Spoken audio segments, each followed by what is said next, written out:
Track లో ఉంటుంది. ఆ ట్రాక్ లో ఒకసారి చూసుకొని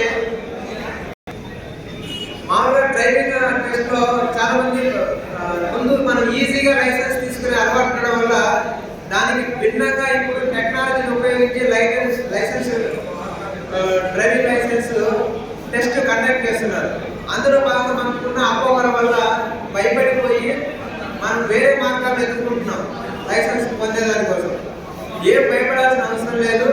మీరు డ్రైవింగ్ చేస్తున్నప్పుడు ముందు రోజు కానీ అంతకంటే ముందు కానీ వెళ్ళి ఆ ట్రాక్ ఎట్లుంది అనేది ఒకసారి ఆర్టీఓ ఆఫీసర్ అనుమతితో చూసుకునేసి హెచ్ ఎలా వేయాలి,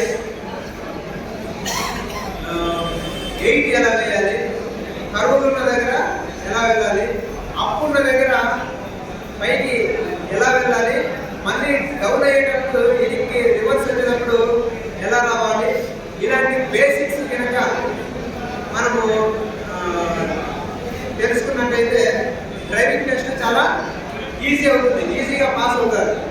కాబట్టి మీకు ఇంకేమైనా డౌట్లు ఉంటే ఈ డ్రైవింగ్ టెస్ట్కి సంబంధించి కానీ ఎల్ఎల్ఆర్కి అప్లై చేసే విధానం కానీ లైసెన్స్ టెస్ట్కి అప్లై చేసే విధానం కానీ ఇవేమైనా డౌట్లు ఉన్నట్టయితే ట్రాఫిక్ పోలీస్ స్టేషన్ దగ్గరికి వచ్చి మా సిబ్బంది కలిసినా నన్ను కలిసినా కూడా ఓపికగా ఎక్స్ప్లెయిన్ చేస్తాం. మీకు మాకు రిలేషన్ అనేది మీకు తెలియకపోతే మేము తెలియపరచాలి. మీకేమైనా డౌట్ ఉంటే మా దగ్గరికి బేసిక్గా రండి, అడగండి, మేము ఎక్స్ప్లెయిన్ చేసి ఒకటికి 10 సార్లు చెప్తాము. వాటిని మీరు పాటిస్తే అయితే సింపుల్.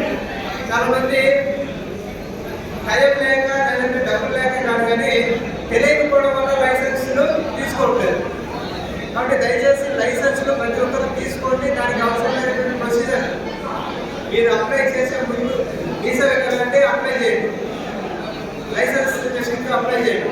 తర్వాత లైసెన్స్ టెస్ట్ ఎలా ఉంటుంది, ఎలా చేయాలి, దాన్ని అప్లై అవ్వాలనే దానికోసం ముందు రోజు కనుక నా దగ్గరకు వచ్చి కన్సల్ట్ అయితే కూడా నేను ఆర్టీఓ ఆఫీస్లో ఆఫీసర్స్తో మాట్లాడి ఇన్ఫార్మ్ చేసి వీళ్ళకు కొంచెం ధైర్యం చెప్పి భరోసా ఇచ్చి లైసెన్స్ టెస్ట్ వాళ్ళే స్వతహాగా అటెండ్ అయ్యి వెళ్ళాలని తీసుకునే కోసం మీ సహాయ సహకారం అందించాలని